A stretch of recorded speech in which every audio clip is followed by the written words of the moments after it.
Amigos de Digital TV Perú, es tiempo de hablar. Tiempo de hablar de lo que pasó en la Asamblea General de la OEA hace unos días en Washington. Tiempo de hablar sobre los cambios que se pretende hacer en la diversa legislación en nuestros países a raíz de algunas líneas que ha propuesto la Comisión, más bien la Corte Interamericana de Derechos Humanos. Está partiendo de los organismos internacionales una serie de, digamos, legislación, podríamos llamarla, o resoluciones que quieren hacer obligatorias en todos los países.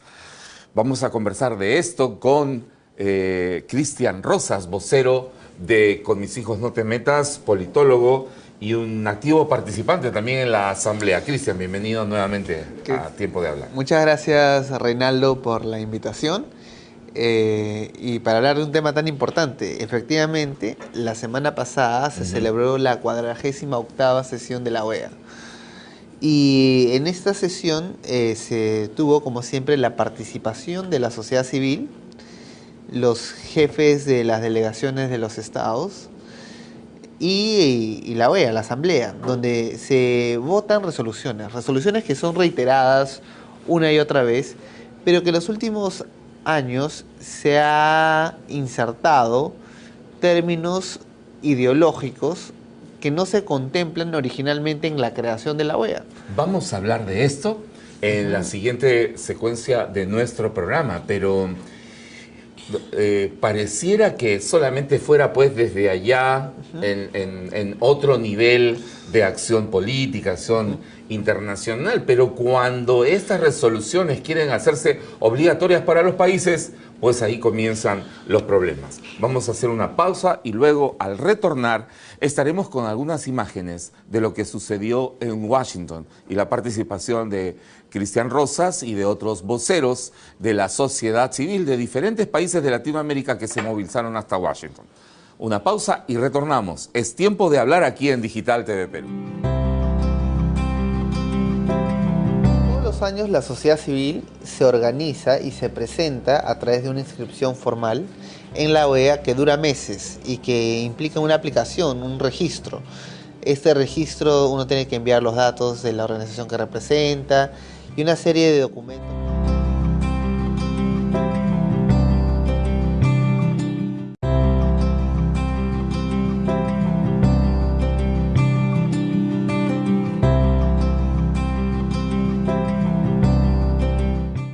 En esta 48ª sesión o Asamblea General de la OEA hubo participación de la sociedad civil.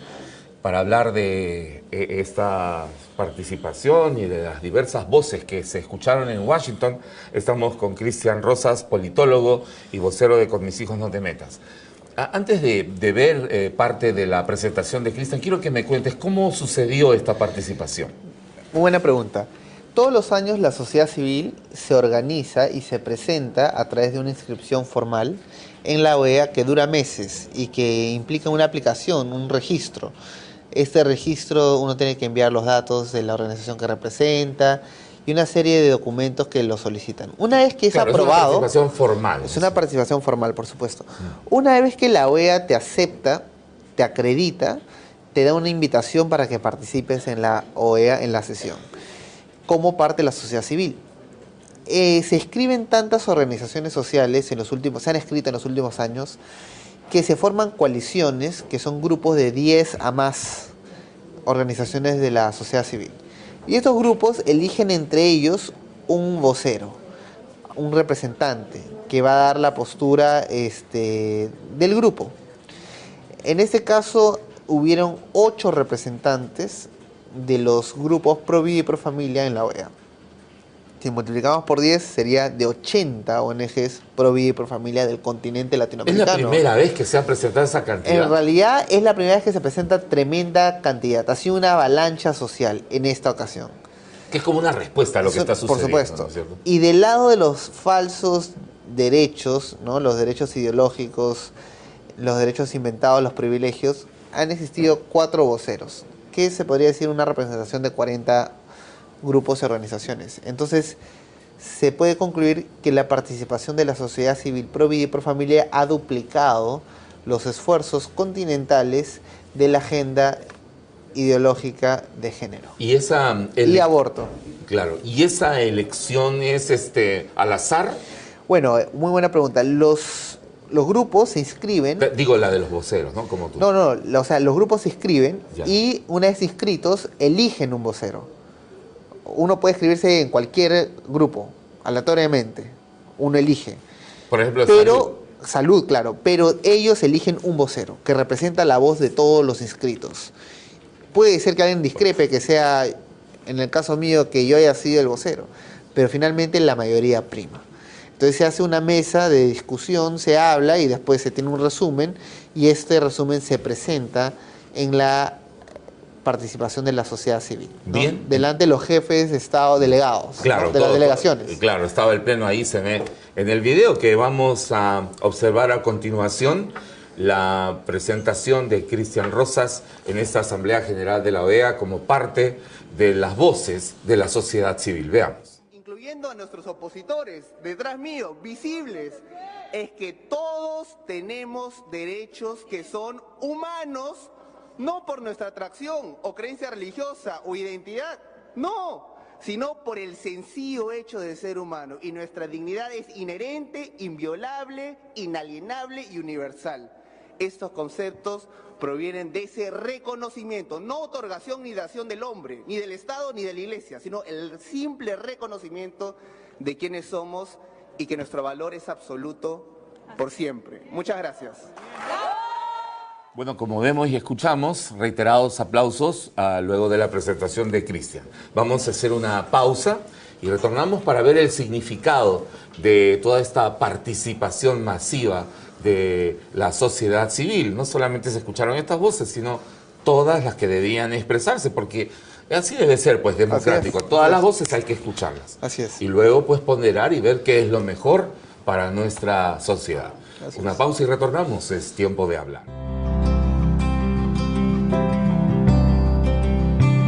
Y otro punto, hay que recordar que la campaña liderada por el conservador en Canadá tuvo como su plataforma de Doug Ford la eliminación de la ideología de género del currículo escolar.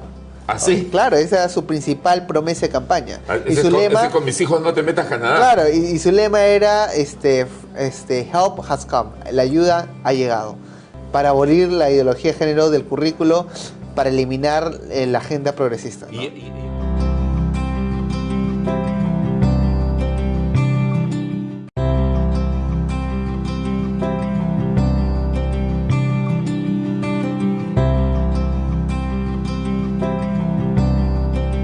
Retornamos con tiempo de hablar aquí en Digital TV Perú. Cristian, luego de esta exposición que tuviste, hubo por supuesto otras voces. Pero ¿cuál es el significado? ¿Qué salió al final? ¿Hay alguna resolución? Bueno, lo que se luchó y se logró fue evitar que se insertaran términos en esas resoluciones de índole ideológico. Por ejemplo, Canadá quería que se insertara derechos sexuales y reproductivos, haciendo alusión al derecho de la mujer sobre su propio cuerpo para el aborto. Hay que decir algo que no existe. Hay que decir que el gobierno canadiense, liderado por Trudeau, Justin Trudeau ha perdido estrepitosamente, terriblemente la elección legislativa. Ha pasado de 60 y pico representantes a 7. Y los conservadores han logrado 75 escaños, 76. Ayer se contó uno más. Así que hay que decir de que pues las posturas llamadas progresistas de avanzada en estos están de regreso. Están de regreso en Canadá, ¿no es cierto? Claro. Todo el mundo saludaba a Canadá y decía, miren, Canadá así, Canadá asá. Pues resulta que ha tenido un revés terrible y va a tener que pues reconsiderar todos sus temas. Y otro punto, hay que recordar que la campaña liderada por el conservador en Canadá tuvo como su plataforma de Doug Ford la eliminación de la ideología de género del currículo escolar. ¿Ah, sí? Claro, esa era su principal promesa de campaña. Y su lema, con mis hijos no te metas Canadá. Claro, y su lema era help has come, la ayuda ha llegado, para abolir la ideología de género del currículo, para eliminar la agenda progresista, ¿no? Y ha sacado más representantes que en el mejor tiempo de Trudeau. Por supuesto, mucho más. Mucho más. 76 contra 7. Entonces va a haber un cambio realmente total en Canadá. Bueno, Volviendo a la OEA. sí. Entonces, países como Canadá habían solicitado que se incluya una mención a los inexistentes derechos sexuales y reproductivos, que no está en ningún tratado internacional, ni en el derecho internacional. Así como una vez más la ratificación o la legitimización de los términos ideológicos como identidad de género u orientación sexual, que tampoco se contemplan en la convención original firmada por los Estados miembros. ¿Y esto por qué? Porque en los últimos años la Corte Interamericana de Derechos Humanos decidió inventarse una doctrina que no parte de un acuerdo de estados, parte de una invención de los jueces de la Corte. Jueces, como ahora se sabe, que son proxenetas, dueños de prostíbulos y están involucrados en una red de trata de humanos en Argentina, que acaba de salir. Y estos jueces inventaron una doctrina que se llama el control de convencionalidad. ¿Y qué es este control de convencionalidad? Según la arrogancia infinita de estos jueces, ellos son los grandes iluminados que interpretan el cambio y la evolución de la ley que no se había contemplado en su momento y que ellos lo actualizan como quien actualiza un software en una computadora, en un Android o en un iPhone. Y esta actualización que reinterpreta la convención, que es la letra escrita, por razones ideológicas o personales o sectarias, inmediatamente se tiene que actualizar en todos los estados firmantes, pasando por alto la soberanía y la autonomía de cada nación, prácticamente reduciendo a la nada las asambleas legislativas. El único problema es que si uno hace una pregunta sencilla de primer grado, es decir, ¿y quién eligió a estas personas y con qué autoridad lo hacen? Exacto. Nadie. Nadie. Y ellos mismos se han inventado esta doctrina que se llama control de convencionalidad para tratar de imponer los acuerdos y le tratan de dar cierta legitimidad diciendo, no, estamos citando la última resolución de la 47ª sesión de la OEA o la 48ª, porque ya en esa sesión todos han estado de acuerdo. Lo cual es una falacia. Asumimos que todos están, lo cual es falso. Claro, es falso. Claro, porque es una estrategia sutil para hacer un puente a las asambleas legislativas que son elegidos para representar la posición formal y oficial de la nación y del pueblo y que son los encargados de determinar estos asuntos. Entonces, la Corte Interamericana de Derechos Humanos cuenta lamentablemente con jueces muy criticados, no solamente por su postura ideológica, sino también inclusive delictivas. Y ellos han inventado este tipo de doctrina para tratar de ejercer un tipo de control. Y uno de los aliados eran las resoluciones que se aprobaban en las cumbres, o en las asambleas, perdón. Con la 47ª fue, la 47ª fue en Cancún, México, y ahora la 48ª. Pero la gran victoria es que no se incluyeron los términos orientación sexual, identidad de género, ni derechos sexuales y reproductivos. Y ese es un gran paso hacia adelante. ¿Por qué? Porque la identidad de género no existe, pues. La identidad de género es esa mentira que dice que un hombre puede dejar de ser hombre simplemente porque se siente mujer. Pero eso no te genera ningún derecho. Uno es libre de pensar correcto o, como en este caso, incorrectamente. Claro. De forma veraz o, como en este caso, falazmente. Es un divorcio de la realidad. Es una ideología que dice pues que un niño prácticamente nace neutro, ¿no es cierto? Claro, es una ideología que rechaza la identidad intrínseca de la humanidad. Que va en contra de las ciencias, de la humanidad, claro, del sentido común, del sentido de la lógica.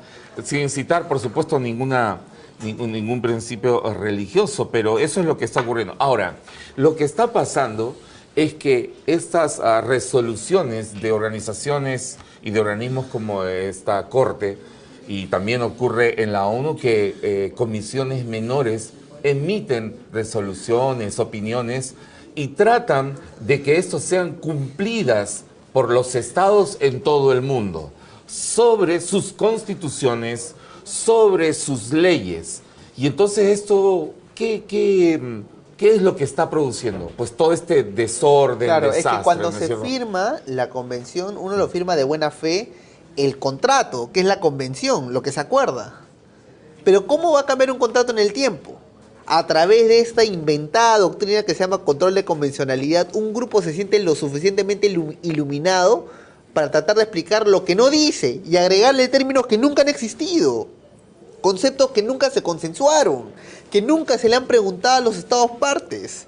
Y es una forma tramposa, es una forma astuta de sacarle la vuelta a la ley. Y nadie está obligado, ninguna nación, a aceptar lo que no ha acordado.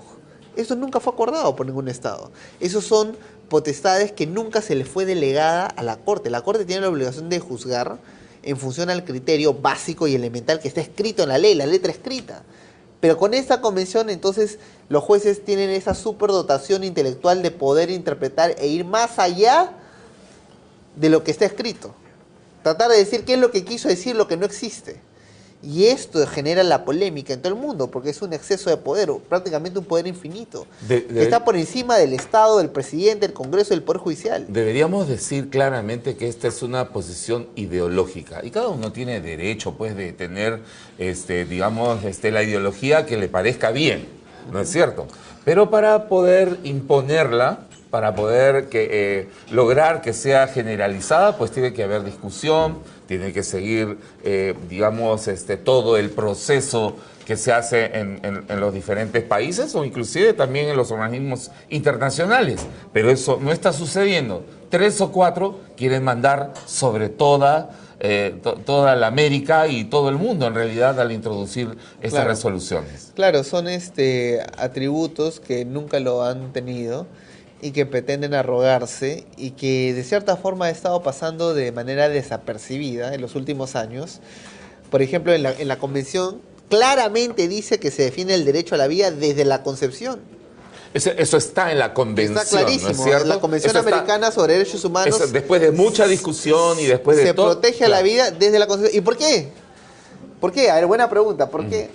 Es más, algunos dicen, nuestra Constitución del Perú dice, en el primer artículo dice, la defensa de la persona humana y su dignidad, y en el artículo 2 dice, y el derecho a la vida de la persona humana. Entonces, ¿quién tiene el derecho a la vida? La persona humana. Y el primer artículo, el Estado está para la defensa de la persona humana y su dignidad. Entonces, ¿cuándo hay una persona humana? ¿Cuándo se genera una personalidad humana? En el preciso instante de la concepción. Hay un ADN único, una nueva persona, una nueva personalidad, con todas las características que ese ser humano va a tener desde ese momento que es concebido hasta que muera. Entonces, cuando se reconoce el derecho a la vida desde la concepción, se está reconociendo que es un nuevo ser humano con propia personalidad, única, irrepetible. Claro. Y eso es lo que nos hace personas humanas. Miren, y esa no es una posición de grupos conservadores, ultraconservadores, es un hecho, religiosos, de con mis hijos no te metas, de pro familia. Eso está en la Constitución y está en la Convención de Derechos Humanos y está en el acta constitutiva de la Organización de Naciones Unidas. Así que no estamos hablando aquí y eso puede ser fácilmente corroborable. Claro, ¿no? lo que sucede ahí, Reinaldo, es que existe una tendencia, así como hay una tendencia anarquista contra la sublevación de todo orden o todo establecimiento, ¿no?, de Estado, también existe una corriente contra toda la verdad y contra todos los hechos. O sea, decir que hay una personalidad nueva en el momento de la concepción, como bien lo has remarcado, no es una creencia religiosa o sectaria, no lo es. Porque en ninguna parte de la Biblia dice la vida empieza en la concepción. Claro. No lo dice en la Biblia. O sea, no parte de la religión, no parte de una creencia. Tampoco es una opinión que algunos opinan mayoritaria o minoritariamente. Es un hecho verificable, real, veraz. Entonces, quien no quiera reconocer este hecho, que cualquiera lo puede verificar mediante la ciencia, se está divorciando de la realidad. Se está peleando con la verdad, con el conocimiento científico, con la misma humanidad. Entonces se convierten en enemigos ni siquiera del Estado, ni siquiera de la religión, sino enemigos de la ciencia, enemigos de la propia humanidad, que pretenden extraer la humanidad del ser humano, reducirnos como animales instintivos a meras cifras, donde prima el más fuerte. Y es algo que nosotros rotundamente nos oponemos, y por eso fuimos a la OEA, para recordarle que la dignidad de toda persona humana es inherente, no lo otorga el Estado. Habría que decir que muchas de estas organizaciones que actúan en nuestro país y que tanto defienden estas posturas, dicen, en el primer mundo, miren lo que está ocurriendo en Canadá. Pues en Canadá han perdido todas estas posturas ha recuperado el sector, digamos, el Pro sector familia, pro pro familia, vida, el sector conservador. inteligente de la sociedad, pues y ahora lo ha reducido a lo mínimo. Así que si queremos estar en la modernidad, pues hay toda una revisión de lo que ha ocurrido, que fea palabra además, pues se utilizaba también ideológicamente entre los sectores comunistas, ¿no es cierto? Pero pues eso es lo que está ocurriendo porque se está destruyendo la sociedad. Vamos a hacer una pausa ahora y en la parte final vamos a ver cómo los derechos humanos, digamos, todo lo que debemos hacer en contra de la discriminación, combatir la violencia, de que todos tengamos igualdad de oportunidades, debe estar reflejado en las leyes y ya lo está, pero además debe ser cumplido por las autoridades y defendido por la sociedad civil. Hacemos una pausa y retornamos. Es tiempo de hablar. Bueno, las opiniones consultivas no son vinculantes, pero algunos utilizan ese tipo de opiniones o documentos para presionar políticamente a los estados y a que cedan ante ese tipo de imposición. El caso de un niño que sufre disforia.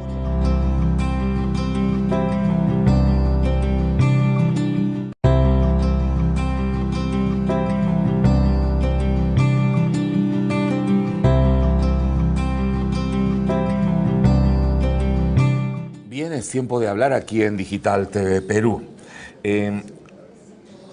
Se ordenó la adecuación de los procesos de registro civil y otros conexos para que se acepte la identidad de género autopercibida, incluso en niños y menores de edad. Esto es lo que ha, digamos, emitido como opinión consultiva la Corte Interamericana de Derechos Humanos y quiere hacer que todos los países lo cumplan. Quieren hacerlo vinculante. ¿Es eso posible, Cristian Rosas? Bueno, las opiniones consultivas no son vinculantes, pero algunos utilizan ese tipo de opiniones o documentos para presionar políticamente a los estados y a que cedan ante ese tipo de imposición.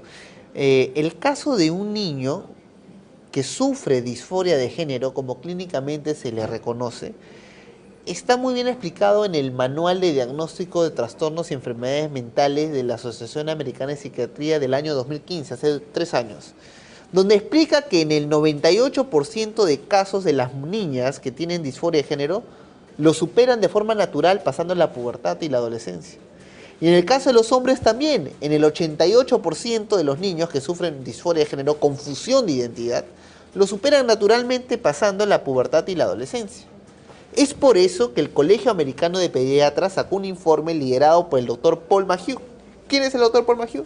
Ha sido director del Departamento de Psiquiatría por más de 30 años de la Johns Hopkins, conocida y reconocida como una de las mejores hospitales del mundo.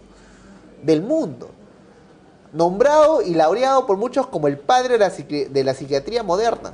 ¿Y qué dijo él a través de este informe del Colegio Americano de Pediatras? Que es un abuso infantil decirle a un niño que puede ser del sexo opuesto.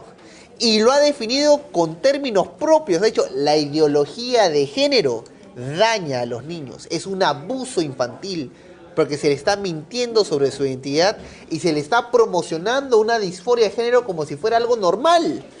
Y esta no es una posición ideológica, esto es clínico. Claro, es una, digamos, es una un principio científico, porque eso es lo evidente, lo que está pues en el ADN de cada una de las personas. Es lo natural, es lo lógico, es lo autopercibido, es lo autocorroborable. Si cualquiera tiene una duda puede revisar, su cuerpo no miente, somos lo que somos, es parte de lo que el ser humano es.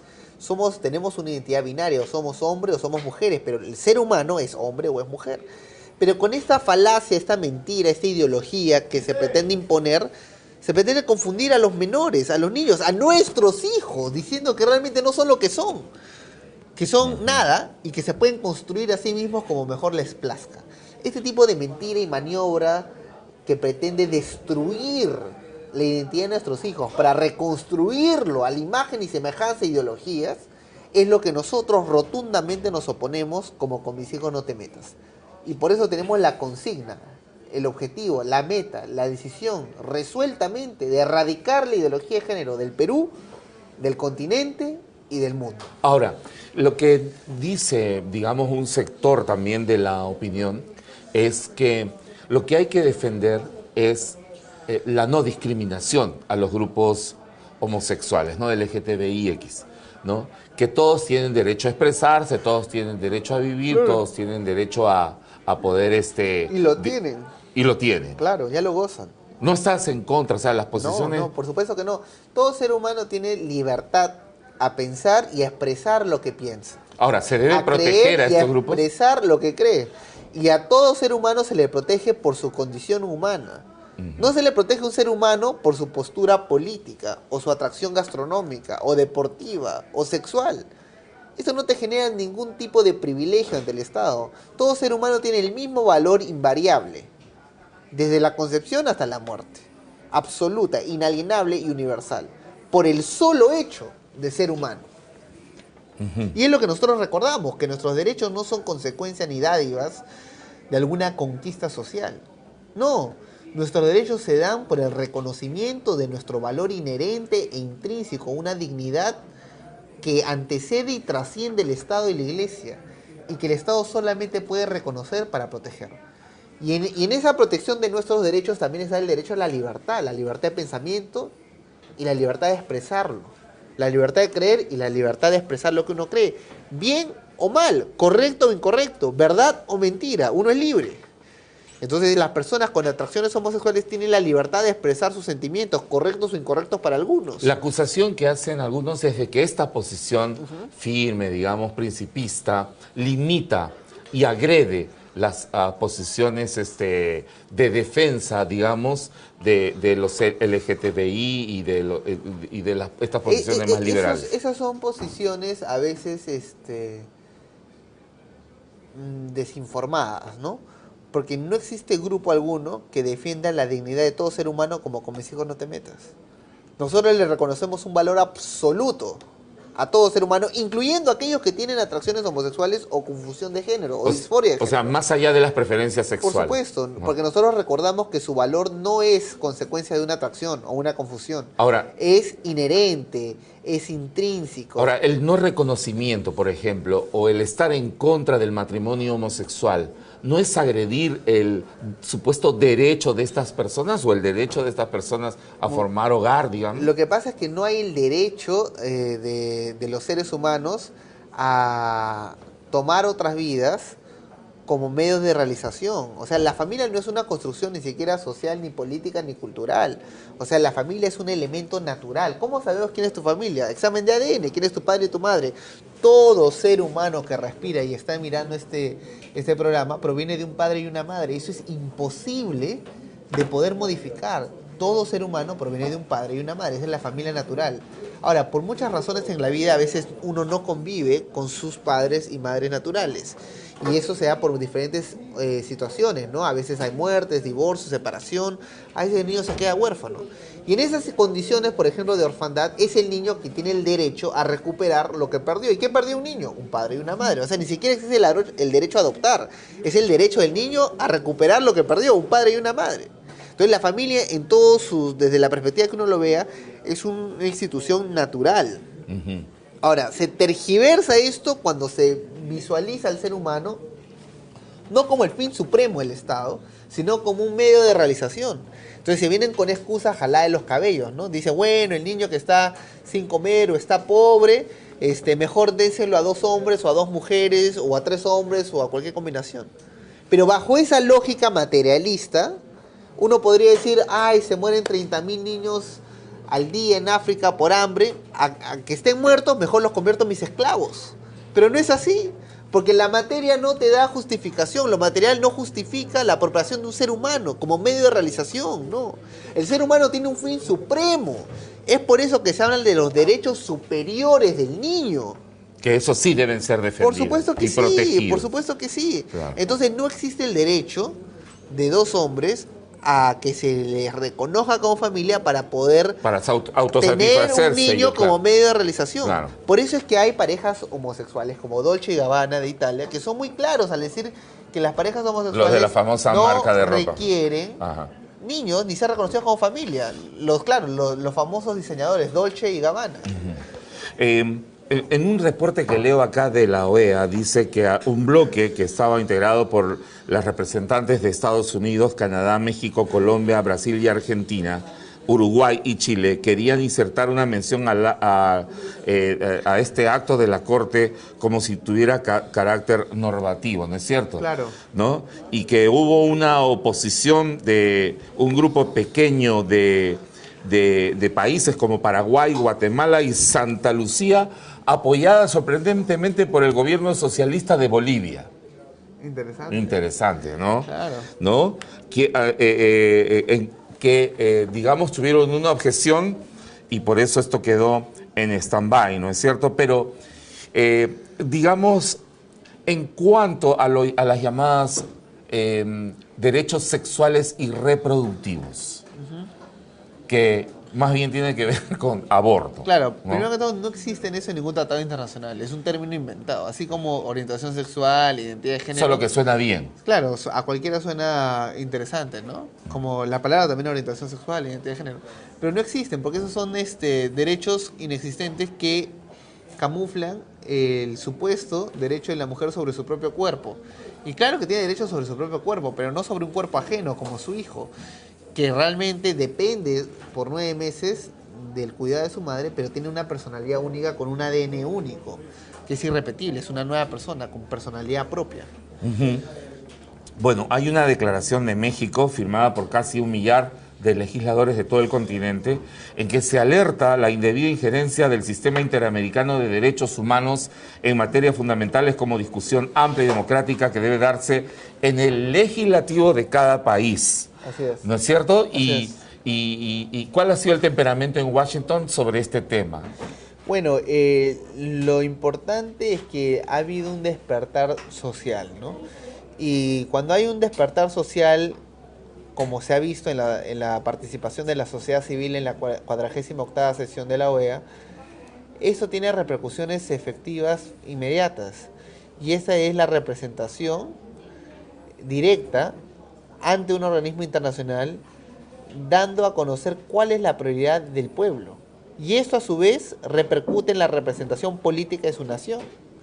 Y se hace la presión necesaria, debidamente organizada, para poder revertir aquellos excesos que se hayan dado de forma ilegal o de forma... Extralegal, ¿no es cierto? Claro, extralegal o paralegal, para poder recuperar una vez más los verdaderos derechos humanos. Porque cuando hablamos de derechos humanos es que se dan por nuestra humanidad, nada más. No se dan por cómo es concebido el hombre ideológicamente, como proletario burgués, o Mischling, o Übermensch, o género. No, eso no te genera ningún derecho. Ahora, tú estabas allí, Cristian, ¿tuviste la oportunidad con los otros activistas de poder conversar con los representantes de los países? Claro, por supuesto. ¿Y cómo estuvo Perú? Interesante, tuvo una participación un poco ambigua, mencionó un poco de género, no mucho, pero al menos el término género. Ajá. Y al final apoyó el apoyo de retiro de esos términos candentes, ¿no? Claro, porque si no, no iba a salir nada, ¿no es Claro, cierto? Porque claro. las organizaciones que estuvieron allí participaron eficazmente y pudieron conversar con los legisladores. Por el Estado. Uh-huh. En el reporte se lee que de las 31 intervenciones que hubo, 11 fueron de los pro familia y pro vida, y solo 6 defendieron la agenda de género y pro aborto. ¿No es cierto? Y entonces había un congreso hemisférico de parlamentarios que también hicieron presente su voz.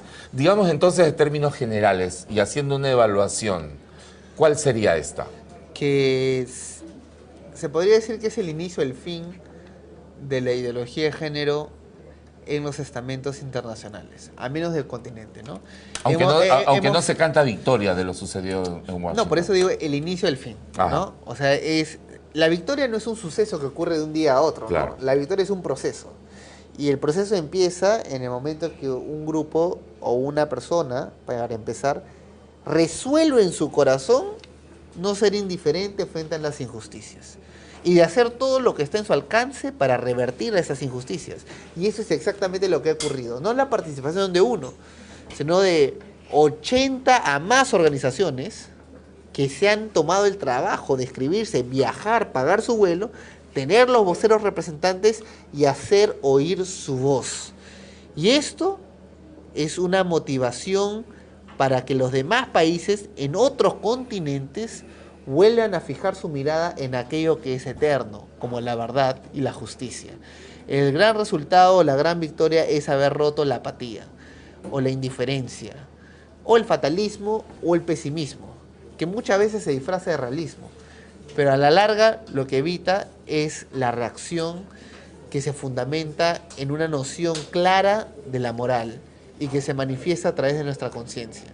Y esto es lo que se ha visto en la 48ª de la OEA, un grupo de personas decididas y dispuestas a dar batalla por la justicia para volver a recuperar la verdadera noción de los derechos humanos, que se dan por el simple hecho de reconocer nuestra humanidad. Claro, dice que inclusive en la resolución final, en esa negociación que hay entre países, pues fue cambiado, fueron cambiados algunos párrafos. Por ejemplo, fue cambiado derechos humanos, orientación sexual e identidad y expresión de género por uno más neutro, derechos humanos y prevención de la discriminación y la violencia contra las personas LGTBI. Y las expresiones violencia homofóbica y transfóbica fueron eliminadas. Entonces dice que los testigos que estuvieron en esas negociaciones, pues pudieron escuchar que había toda una discusión sobre estas expresiones. Para algunos fue un verdadero retroceso de lo que habían logrado ya estas organizaciones, digamos, liberales, ¿no? Claro, claro. Pero eso es algo importante de reflexionar, lo que acabas de mencionar. Y es que ninguna mentira es eterna. Y eso es lo que hemos visto, ¿no? O sea, una mentira requiere de otra mentira para sobrevivir. Pero la verdad finalmente triunfa. Y la verdad se está abriendo paso. La verdad aplastada en el continente y el suelo americano está resurgiendo poco a poco. El tema del currículo escolar aquí en Perú está en stand-by. Bueno, hay una decisión aún pendiente del Poder Judicial que se está dilatando y demorando, pero por el momento no se está aplicando el enfoque de género y se espera que no se aplique, porque más allá de una decisión judicial, es una decisión de los padres sobre sus hijos. O sea, para nosotros nunca vamos a quedarnos quietos hasta que se haga justicia, ¿no? Se trata de nuestros hijos, ¿no? Y acá no hay no hay par con quien negociar. El Estado no es el par al padre de familia. El Estado está al servicio del padre de familia. Es un servidor público, es el asalariado del ciudadano. Entonces la última palabra sobre los hijos lo tienen los padres de familia, siempre. Y eso está respaldado y amparado por todo el derecho internacional y nacional. Entonces vamos a luchar para que se haga respetar ese derecho. Claro. Y si indistintamente lo que diga un poder judicial, ¿no? Claro, y ahora el Ministerio de Educación lo que decidió es, digamos, volver al currículo anterior. Sí, esperar y retirar algunos términos polémicos, y aún está pendiente de la resolución judicial, ¿no? Algo que para nosotros no es determinante, es solo referencial, ¿no? O sea, ¿cómo así? O sea, para el Minedu ellos se amparan en sus decisiones en lo que diga el Poder Judicial.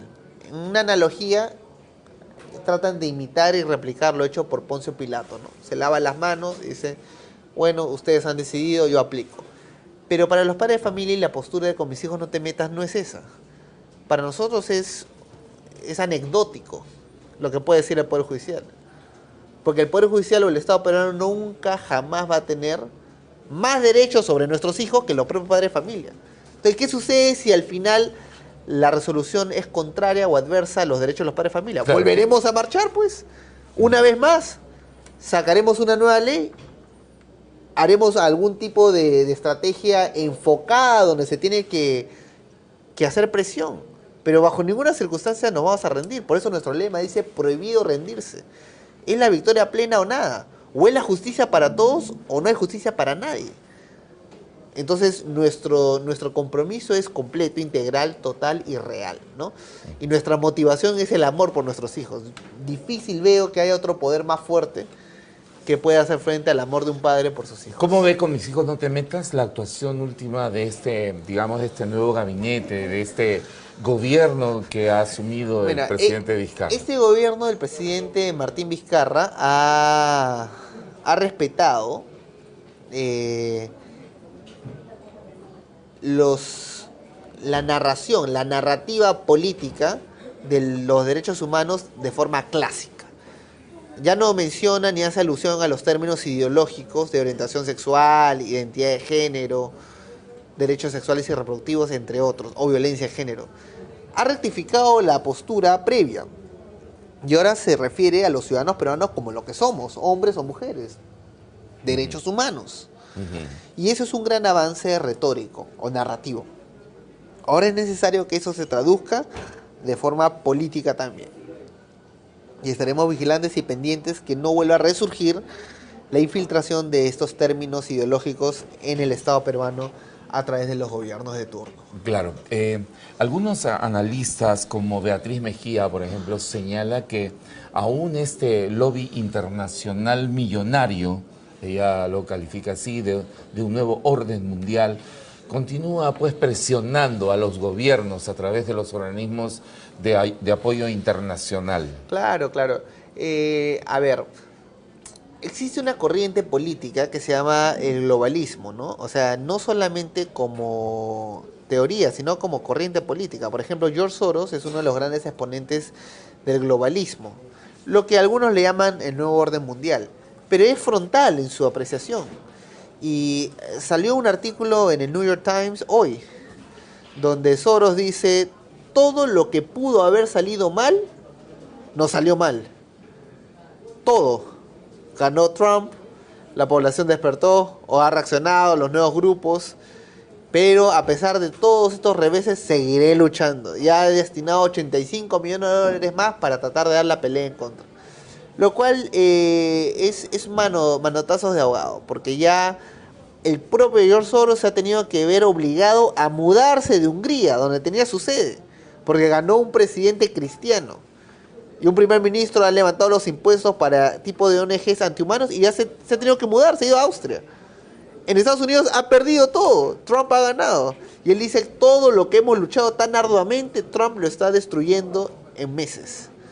Entonces su impacto institucional cada vez... Ni hablar de Canadá, ¿no es cierto? Claro, ni hablar de Canadá. Entonces su impacto institucional cada vez es menos relevante. ¿Y por qué?